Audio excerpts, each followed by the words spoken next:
কবুতর নেশার আর এক নাম। আর এই নেশাটা ম্যাক্সিমাম ছেলেদের মধ্যে দেখা যায়।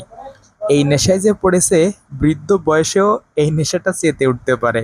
ছোটবেলায় কবুতর পোষা নিয়ে মার খায়নি এমন লোক মনে হয় খুবই কম আছে, বিশেষ করে ছেলেরা। আর সেই শখ আমারও ছিল ছোটবেলায়, আমিও প্রচুর বকাঝকা খেয়েছি। এখন আর বকাঝকা করতে পারে না, কারণ বড় হয়ে গেছি তো।